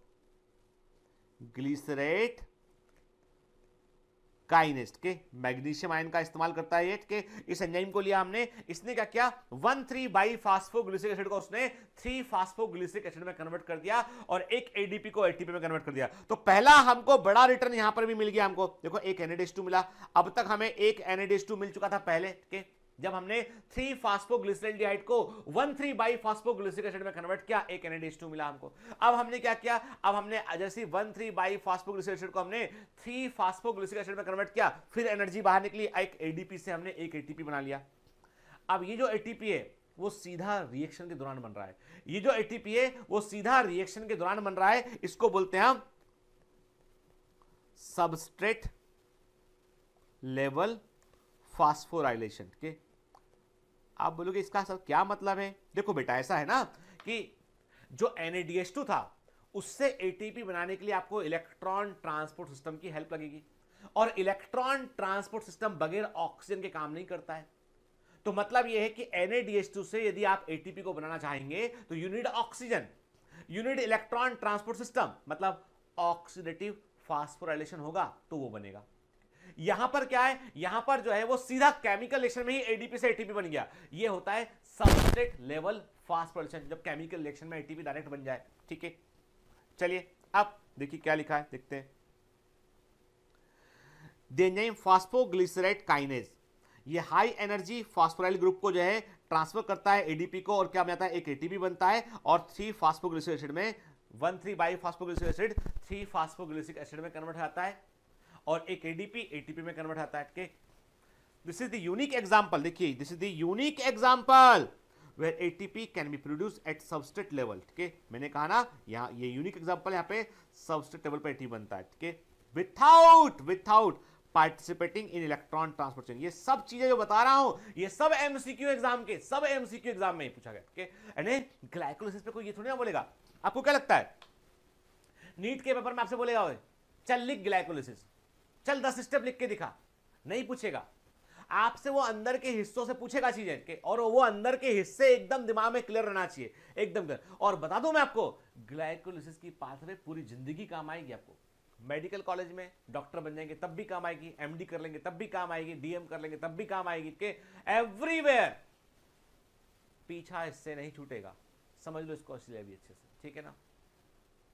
चलिए, तो अभी मैंने क्या कहा आपसे कि यहां पर यूनिक एग्जांपल, यहां पर एटीपी सबस्ट्रेट लेवल में बनता है बगैर ईटीएस किट के, और ये एटीपी इस तरह के, इसको क्या बोलते हैं, हमने कहा इस तरह के एटीपी बनने को बोलते हैं substrate level phosphorylation, substrate level phosphorylation कहते हैं। क्लियर, ठीक है। अब क्या हुआ, 3 फास्फोग्लिसरिक एसिड को हम कन्वर्ट करेंगे 2 फास्फोग्लिसरिक एसिड में कन्वर्ट करेंगे कि हम हमेशा जो भी कन्वर्जन कर रहे हैं, हम हमेशा जो भी कन्वर्जन बेटा कर रहे हैं ना, वो इसलिए कर रहे हैं ताकि ग्लूकोज मॉलिक्यूल से हम मैक्सिमम एनर्जी को फैच कर सकें, निकाल सकें हम, ठीक, इसलिए कर रहे हैं। तो अब 3 फास्फोग्लिसरिक एसिड को हमने 2 फास्फोग्लिसरिक एसिड में कन्वर्ट किया। यहां पर एंजाइम लगा म्यूटेज। म्यूटेज वो एंजाइम होते हैं जो ग्रुप पोजीशन को चेंज कर सकते हैं। किसी भी कंपाउंड में जो किसी पर्टिकुलर ग्रुप पोजीशन को चेंज कर सकते हैं वो एंजाइम होते हैं म्यूटेस्ट के। तो यहाँ पे फास्फोग्लिसरिक एसिड पे काम कर रहा है, तो फास्फोग्लिसरेट म्यूटेस्ट के, ये इसने इसको 3 फास्फोग्लिसरिक एसिड को उसने 2 फास्फोग्लिसरिक एसिड में कन्वर्ट किया। और ये एक बड़ा इंपॉर्टेंट स्टेप था, क्योंकि अब हम आगे इससे और चीजें बना पाएंगे, ठीक है। देखिए, 3 phosphoglycerate is आइसोमराइज्ड to 2 phosphoglycerate by shifting the phosphate group from second to third to second carbon atom के। आपको भी ऐसा भी पूछ सकता है आपसे, ग्लाइकोलिसिस में कौन से स्टेप में हमने कार्बन की पोजीशन को, कार्बन एटम पे हमने जो है फॉस्फेट की पोजीशन को शिफ्ट किया है, कौन सा एंजाइम काम कर रहा है, फास्फोग्लूकोम्यूटेस काम कर रहा है। ये वास्तव में वो स्टेप है, यहाँ पे 3 फास्फोग्लिसरिक एसिड को आप 2 फास्फोग्लिसरिक एसिड में कन्वर्ट कर रहे हैं आपके, ठीक। ये मैग्नीशियम आयन जरूरी होता है, रिवर्सिबल स्टेप होता है। फिर अब क्या किया आपने 2 फास्फोग्लिसरिक एसिड को आपने कन्वर्ट किया फास्फोइनोल पायरुविक एसिड में। एक वाटर मॉलिक्यूल आपने बाहर निकाला, एग्जिट बाहर निकाला आपने एक वाटर मॉलिक्यूल, यहां पे एंजाइम लगा इनोलेज, इंपॉर्टेंट है, एंजाइम का नाम है इनोलेज के। क्या हुआ बेटा, 2 फास्फोग्लिसरिक एसिड को आपने जो है आपने लिया और उस पर एंजाइम लगा इनोलेज, और इनोलेज एंजाइम ने क्या किया, उससे एक वाटर मॉलिक्यूल बाहर निकला। ऐसा वाटर मॉलिक्यूल जो रेस्पिरेशन के प्रोसेस में, ऐसा वाटर मॉलिक्यूल जो ग्लाइकोलिसिस के प्रोसेस में बाहर निकलता है केमिकल से, उसे बोलते हैं हम मेटाबॉलिक वाटर, उसे बोलते हैं हम मेटाबॉलिक वाटर कहते हैं उसे। रेस्पिरेशन के प्रोसेस में जो वाटर मॉलिक्यूल बाहर निकलेंगे वो मेटाबॉलिक वाटर होते हैं, ठीक है। क्या बन गया फाइनली, फास्फोइनोल पायरुवेट बन गया है, ठीक है। देखिए, 2 phosphoglyceric acid is converted to phosphoenol pyruvic acid by enzyme enolase. एक वाटर मॉलिक्यूल को यहां पे हमने रिमूव किया यहाँ पे, और ये यहां पर क्या हुआ, a high energy phosphate bond is produce, the reaction is reversible के। इनोलेज रिक्वायर मैग्नीशियम आयन के। अब देखो क्या किया, जैसे आपने जो है वो 2 फास्फोग्लिसरिक एसिड को आपने एक वाटर निकाल के आपने फास्फोइनोल पायरुवेट में कन्वर्ट किया, तो जो फास्फोइनोल पायरुवेट का जो मॉलिक्यूलर स्ट्रक्चर चेंज हुआ, जो फास्फोइनोल पायरुवेट के अंदर जो परिवर्तन हुआ, उसमें क्या हुआ कि जो उसके पास ऑलरेडी फॉस्फेट प्रेजेंट था वो उस पोजीशन में आ गया कि उसके पास एनर्जी अभी अधिक है।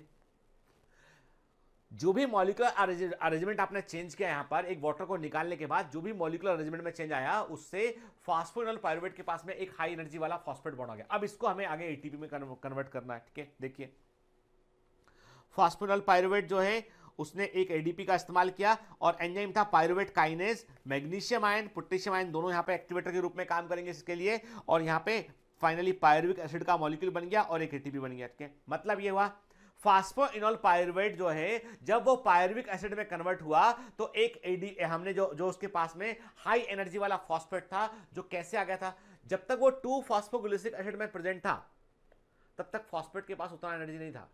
जैसे एक वाटर मॉलिक्यूल बाहर निकाला तो मॉलिक्यूलर अरेंजमेंट में परिवर्तन आया, अब जो फॉस्फेट था उसके पास एनर्जी थोड़ा अधिक आ गया, ठीक है। तो अब ये फॉस्फेट को हम एटीपी बनाने में यूज कर सकते हैं, तो हम एटीपी बनाने में यूज कर सकते हैं। तो अब एक एडीपी को लेके आए और इसने अपना फॉस्फेट शिफ्ट कर दिया, और फास्फोइनोल पायरुविक एसिड कन्वर्ट हो गया पायरुविक एसिड में, और एक एटीपी बन गया। मतलब यहां पर भी हमको जो है एक एटीपी मिला।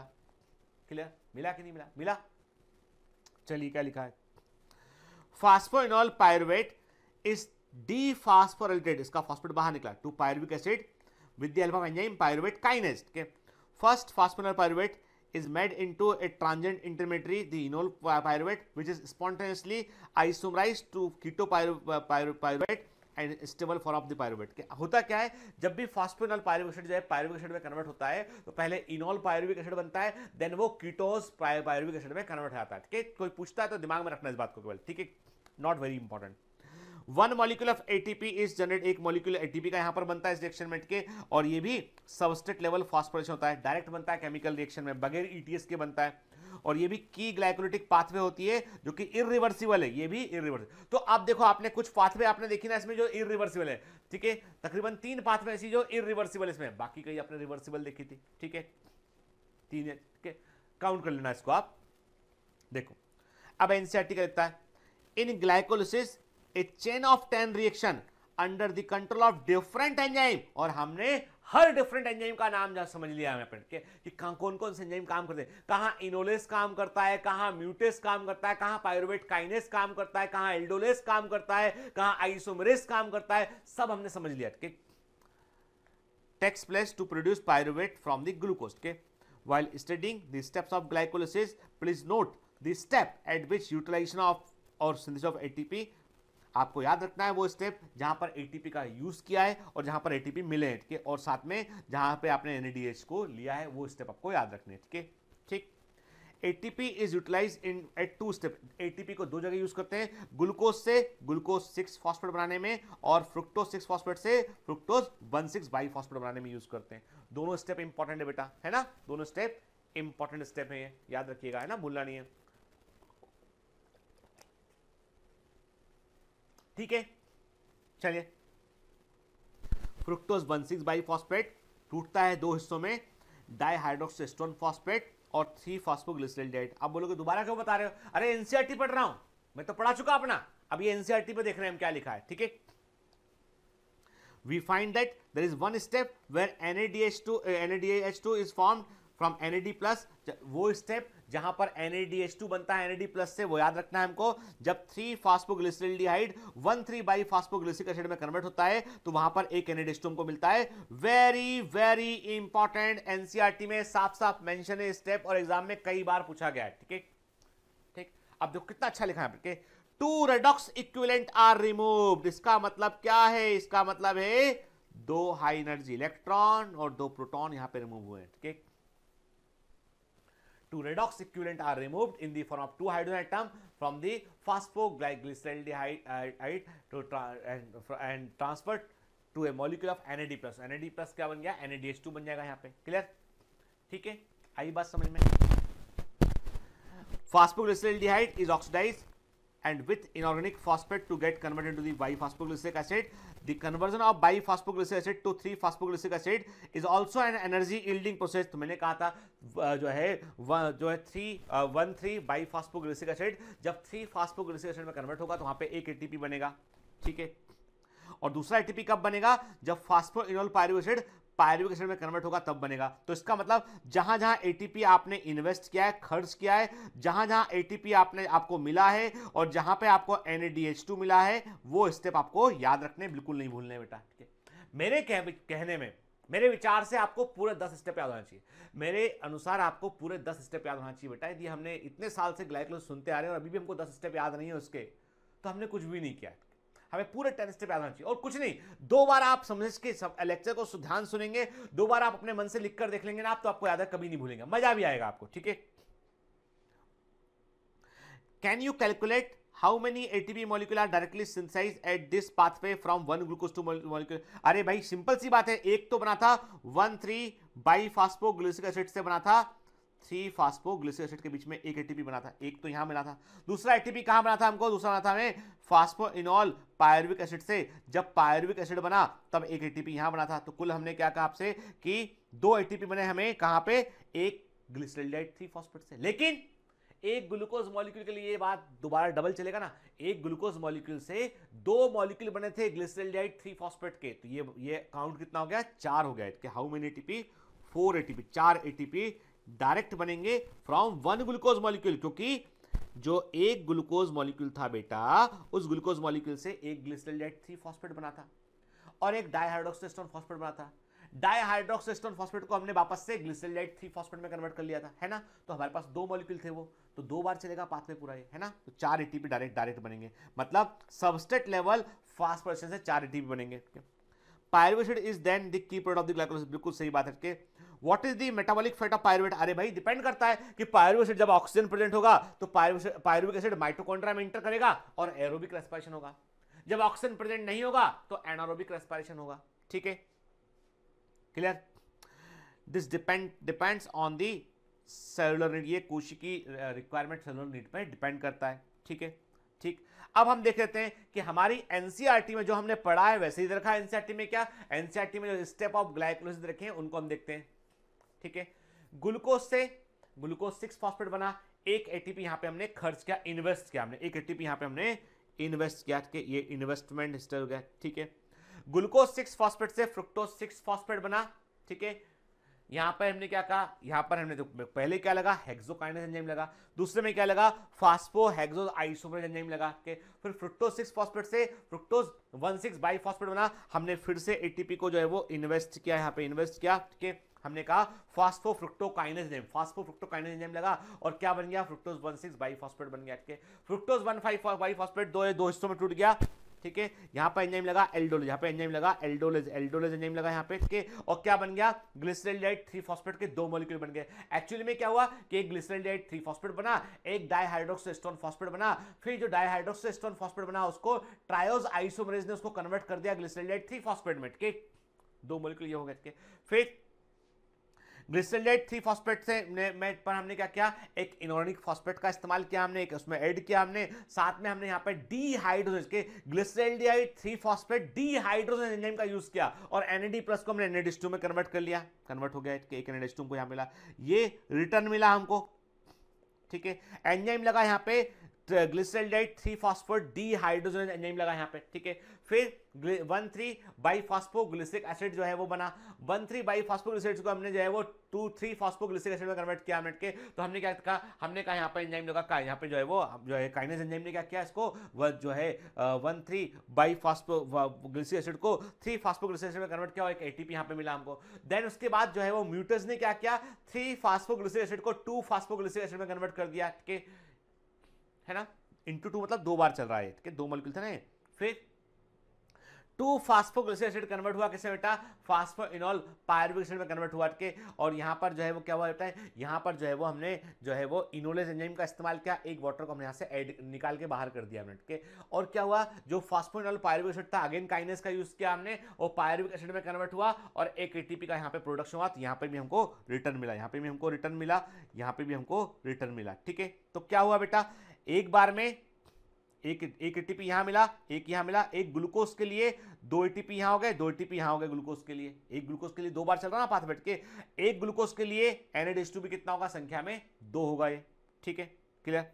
देखिए तो ये पूरा स्टेप 1 2 3। अब एक एंजाइम के नाम देखते चलिएगा बेटा, एंजाइम के नाम बिल्कुल नहीं भूलना है क्योंकि आपकी एनसीईआरटी में एंजाइम के नाम नहीं रखे बेटा, और एंजाइम के नाम ना देने के बावजूद जो है वो एग्जाम में एंजाइम के नाम पूछ जाते हैं। ठीक है, तो देखिए ग्लूकोज से ग्लूकोज 6 फॉस्फेट हेक्सोकाइनेज एटीपी खर्च हुआ, ग्लूकोज 6 फॉस्फेट से फ्रुक्टोज 6 फॉस्फेट फास्फोग्लूको आइसोमरेज। ठीक है, क्लियर, या फास्फोहेक्सोज आइसोमरेज। फिर फ्रुक्टोज 6 फॉस्फेट से फ्रुक्टोकाइनेज ने काम किया, एक एटीपी खर्च किया, फ्रुक्टोज 1,6 बाइफॉस्फेट बन गया। फिर एल्डोलेज ने क्या किया, इसको 2 हिस्सों में तोड़ दिया। ठीक है, डाइहाइड्रोक्सोएस्टोन फॉस्फेट और ग्लिसरॉल्डिहाइड 3 फॉस्फेट। डाइहाइड्रोक्सोएस्टोन फॉस्फेट जो है वो ग्लिसरॉल्डिहाइड 3 फॉस्फेट में कन्वर्ट हुआ एंजाइम था triose phosphate isomerase. Enzyme is important. ठीक है, क्लियर? ठीक, फिर उसके बाद क्या हुआ, उसके बाद हमने बताया, ऑलरेडी हमने डिस्कस किया उन एंजाइम के बारे में। देखिए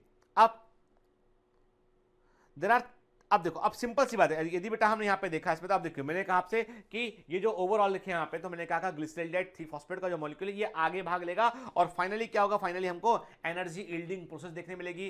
तो एक ग्लूकोज से जो है वो 2 मॉलिक्यूल बनेंगे ग्लिसरॉल्डिहाइड 3 फॉस्फेट के फाइनली, और एक ग्लिसरॉल्डिहाइड 3 फॉस्फेट हमको 2 एटीपी डायरेक्ट देगा, हमको एक NADH2 देगा। तो 2 से कितना मिलेगा, 4 एटीपी डायरेक्ट मिलेगा हमें और 2 NADH2 मिलेगा हमको। ठीक है, क्लियर?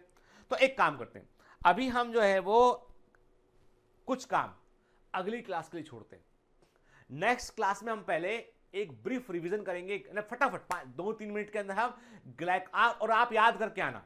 मैं आपसे एंजाइम का नाम पूछूंगा और आपको बोलते जाना है, क्या करवाना है आपको, बोलते जाना है आपको। ठीक है, क्लियर? और हम फिर अगली क्लास में एनर्जी मेटाबॉलिज्म का भी हम देखेंगे कितना एनर्जी। अभी आपके लिए एक होमवर्क है। होमवर्क ये है कि आपको बताना है कि एक ग्लूकोज का यूज करने पर हमें कितने एटीपी सबस्ट्रेट लेवल पर मिलते हैं, कितने एटीपी हमको ईटीएस से मिलेंगे हमें, ठीक है। तो टोटल क्या यानी टोटल एटीपी एक ग्लूकोज का जब ग्लाइकोलाइसिस में यूज करेंगे और ऑक्सीजन ये आपका प्रेजेंट है, एक ग्लूकोज का आप ग्लाइकोलाइसिस में यूज करेंगे और ऑक्सीजन आपका यदि प्रेजेंट है, वहां पे एरोबिक रेस्पिरेशन है, तो टोटल एटीपी आपके कितने मिलेंगे आपको, और नेट गेन कितने एटीपी का होगा। तो आपको वो एटीपी हटा लेना है जो इन्वेस्टमेंट में आपने यूज किए हैं। और हिंट देता हूं आपको कि एक NADH2 से आपको 3 एटीपी मिलते हैं ईटीएस से, ठीक है, और एक ग्लूकोज से 2 NADH2 बन रहे हैं। तो आपको कुल सबस्ट्रेट लेवल पे कितना एटीपी एक ग्लूकोज से बना, कितना एटीपी ईटीएस के थ्रू एक ग्लूकोज से बनेगा, कितना आपने इन्वेस्टमेंट किया, तो आपको टोटल गेन और नेट गेन आपको बताना है। कमेंट में लिख भेजिएगा, इसी लेक्चर के कमेंट में लिख भेजिएगा, ठीक है। अगली बार हम ब्रीफ करके इसको आगे कंटिन्यू करेंगे, ठीक है ना बेटा। तो चलिए, लंबा लेक्चर हो गया आज भी, लेकिन कोई बात नहीं, हम समझ रहे हैं यार। समझेंगे तो हम टाइम को वेस्ट नहीं कर रहे हैं, टाइम को इन्वेस्ट कर रहे हैं, कि हम चीज़ों को समझ रहे हैं, सारे कॉम्प्लिकेशन को हम दूर कर रहे हैं और एग्जाम में हम फोड़ कराएंगे। मुझे पूरा यकीन है आप पे बेटा, ठीक है। All the best.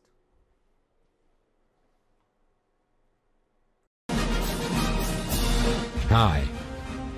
To become an official commando of Biomentors, join us at www.biomentors.online. Here you can solve daily practice papers, an online test. You can download performance enhancement sheets. You can track your progress. You can interact with other fellow commandos. Join us and prepare yourself. It's a commando training for your success. Download Biomentors online app from Google Play Store.